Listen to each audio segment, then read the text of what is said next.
بہت اہم الفاظ ہیں. اہل حق والے اہل حق جہاں بھی کام کر رہے ہیں، اہل حق ان کے اوپر بدگمانی نہ کریں. وہ جہاں بھی کام کر رہے ہیں تو اور وہاں حق ہی کی نمائندگی کر رہے ہیں. باقی ان میں ہزار خامیاں ہو سکتی ہیں، مجھے آپ اختلاف ہو سکتا ہے، لیکن اہل حق میں سے تو ہے.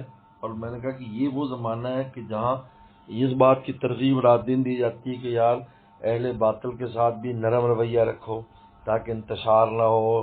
اور تو پھر اہل حق کے ساتھ کیوں نہیں؟ زیادہ مستحق ہے اس بات کی کہ آپ ان سے اچھا حسن سلوک کریں اور ان سے آپ نرم رویہ. یہاں آپ ڈنڈا کیوں نکالتے ہو؟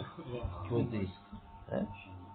میں نے کہا میری تو الحمدللہ یہ عادت ہے کہ کسی گاؤں دیہات میں کوئی بظاہر وہ ہمارے شاگردوں کا بھی شاگرد کو ہے نا، جس کو ہم یوں بظاہر کہیں چھوٹا تو نہیں، لیکن اگر ہم اس کو چھوٹا مولوی صاحب کہیں تو میں اس کو قدر کی نگاہ سے دیکھتا ہوں. اور میں کہتا ہوں کہ یہاں کا مولوی جلیل اور یہاں کا مفتی تقی تم ہی ہو، کیونکہ تم ہی سے لوگوں نے پوچھنا، ہمارے تک تو نہیں آنا کسی نے، تم ہی بڑے ہو یہاں کے. تو اس کا حوصلہ بھی بڑھتا ہے. اور وہ جس گاؤں میں بیٹھا ہوا ہے، میں اور آپ تو وہاں جا بھی نہیں سکتے، میرے اور آپ کی بات بھی نہیں پہنچ سکتی. وہی ہے، اس کو اگر نہیں آئے گا تو ہم تک آئے گا، وہ ہم سے پوچھ لے گا. لے کر قوم کو بیٹھا ہے اور ان کے عقیدہ اور اعمال کو درست کر رہا ہے.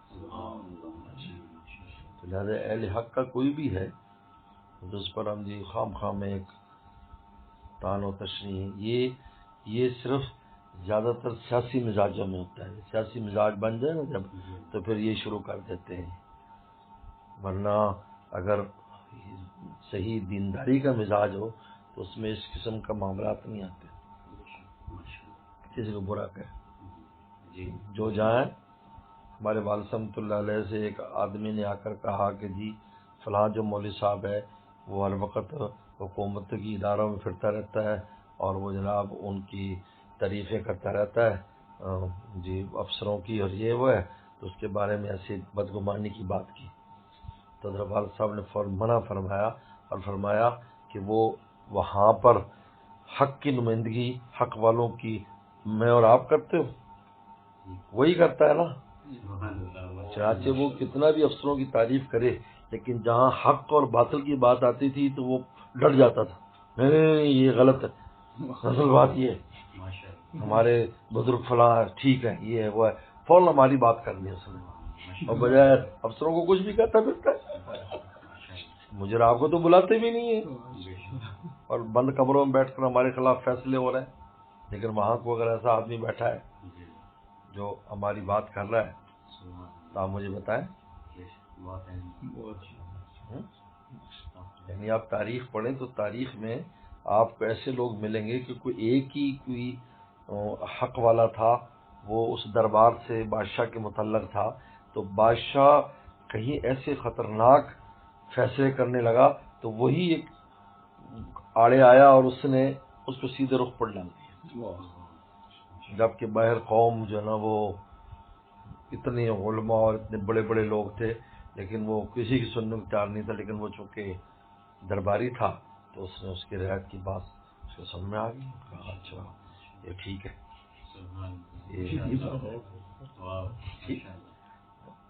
اب یہی دیکھ لیں کہ اب ہمارے حضرت والا سے بھی ہم نے سنا، میر صاحب رحمۃ اللہ علیہ نے بھی سنایا کہ وہ جو شاہ جہاں تھا، وہ نور جہاں کا جو شوہر تھا، تو اس وقت ملا دو پیازا اگر درباری نہ ہوتا تو جس وقت اس کا رجحان رافضیت کی طرف ہو رہا تھا تو اس کو روکنے والا ملا دو پیازا ہی تھا. وہ درباری تھا تو اس کی آنے جانا تھا نا، تو اس نے وہاں پر جو کام دکھایا میرے آپ کی تو پہنچ ہی نہیں تھی شاہی دربار تک. وہ تھا تو اس نے مجتہد کو بھی قتل کرا دی، قتل کر پورا قصہ اس کا آتا ہے. اس لیے اہل حق جہاں بھی ہیں ٹھیک ہے، اصلاح کی نیت سے کوئی بڑا ان کے لیے بات کرے تو اس کا مطلب نہیں ہے ان کی عزتوں کو چھالا جائے یا ان کے بارے میں ایسی بات کی جائے اور بدگمانی کی جائے. اور وہ ٹھیک ہے اگر آپ کو مناسبت نہیں ہے تو الگ بات ہے، اور یہ تو لکھا ہے کہ مناسبت ہونا ایک الگ چیز ہے. مناسبت ہونا، اگر کسی کو اہل حق سے مناسبت ہے، کسی بھی حق والے سے مناسبت نہیں تو یہ اس بات کی دلیل نہیں ہے کہ وہ حق پر نہیں ہے.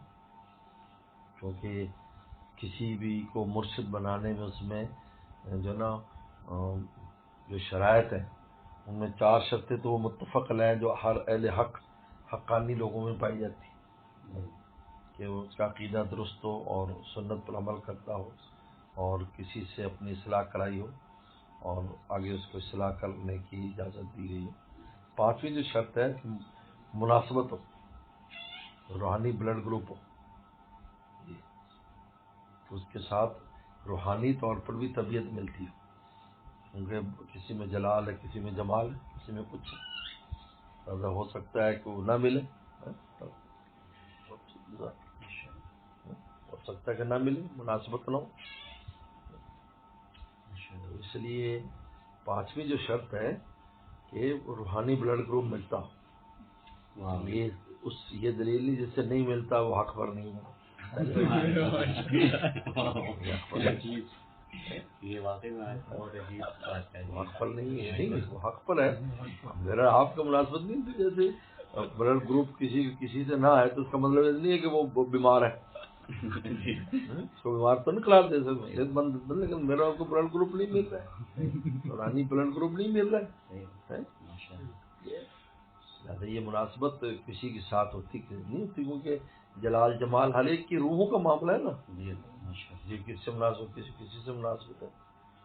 یہ تو اس کو یہی قرار دے دینا وہ ٹھیک نہیں وغیرہ وغیرہ اس قسم کا، یا اس سے فیض نہیں ہو رہا ہے. یا ہو سکتا ہے انسان کسی ایسی جگہ پہلے بیعت ہو جائے جہاں پر اس کو نفع نہ ہو رہا ہو، تو ہو سکتا ہے روحانی بلڈ گروپ نہیں ملا.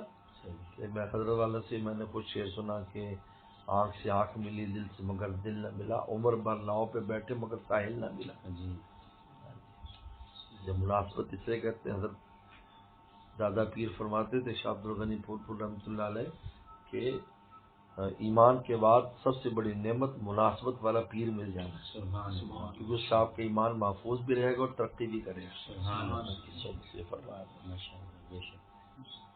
اس لیے اہل حق جو جہاں بھی ہے وہ اس پر اصلاح کی نیت سے بڑے کو بات کریں اور بات ہے، لیکن ان کی اس طرح مخالفت کرنا کہ وہ ان کو بالکل تحق کر دینا، یہ بالکل درست نہیں.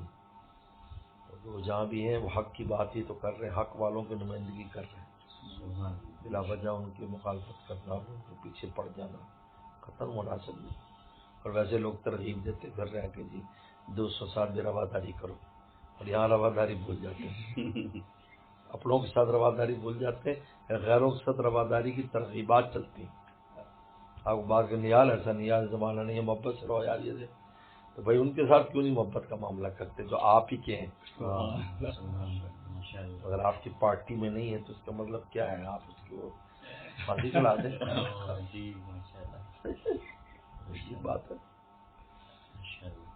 ہاں خطا غلطی ہو سکتی. میں نے خود سنا کہ شاہ عبد الغنی پھول پور کسی نے اعتراض کیا، کسی نے ان سے کہا کہ فلاں جن فلاں جو ہے وہ فلاں سے بیعت ہے اور اس میں تو یہ خامی ہے پیر، کسی پیر کے بارے میں. تو شاہ عبد الغنی پھول پور نے فرمایا اس نے کون سے نبی سمجھ کے بیعت کی تھی؟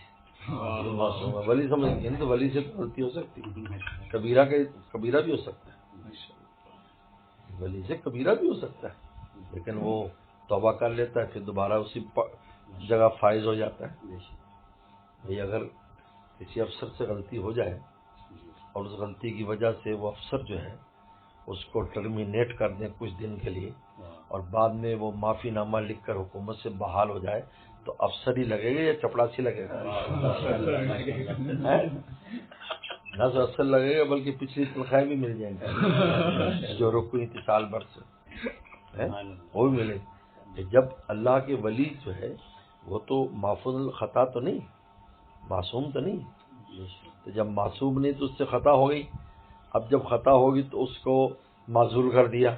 اب جب اس نے توبہ استغفار کی تو اس کو اسی ولایت کے منصب پر فائز کر دیا اور اس کے گناہ کو مبدل جو ہے نا اس کو اجر و ثواب کر دیا. اولئک بالسیئات و حسنات، ان کے سیئات و حسنات بنا دیتے ہیں. پچھلی تنخواہ بھی مل گئی. تنخواہ مل گئی. چلیے اس میں بڑا اہم وہ ہے، اس سے کوئی بھی بزرگ ہے وہ خطا سکتی اس سے، لیکن اس کو اپنی خطا پر قیاس نہ کرے. وہ جس منصب اور جس مقام پر ہے اللہ تعالیٰ ان کو وہیں بحال کر دیتے ہیں، دوبارہ اسی جگہ پر چلے جاتے ہیں. اتنے تاریخ میں واقعات آتے ہیں. اس طرح ہوا، پھر دوبارہ جب ہوئے تو اللہ تعالیٰ نے دوبارہ ان کو اسی سے فائز کر دیا، اسی منصب پر. یہ تو اللہ تعالیٰ کی نظام ہے. اللہ تعالیٰ بتاتے ہیں کہ ویسی غلطیاں اور خطائیں، لیکن نبی معصوم ہوتا ہے. ولی کے معصوم ہونے کا عقیدہ ہمارا نہیں ہے کہ ولی معصوم ہوتا ہے. ہاں محفوظ ہوتا ہے، انشاءاللہ اس کی حفاظت کرتے ہیں، لیکن اگر اس سے خطا ہو جائے اس لیے اہل حق جو ہے یہ اس کی کبھی بلا وجہ مخالفت نہیں کرنی چاہیے. اہل حق والوں کی جہاں بھی کوئی کام کر رہا ہے جس جگہ پر ہے تو ہماری ہی نمائندگی کر رہا ہے. بہت طریقے سے چلنا چاہیے اس پر. بہت ہاں اصلاحی بات کہی جا سکتی ہے. کوئی اللہ ہمیں سمجھ عطا فرمائے. ماشاءاللہ بہت اہم محفوظ اللہ تعالیٰ آپ کے لیے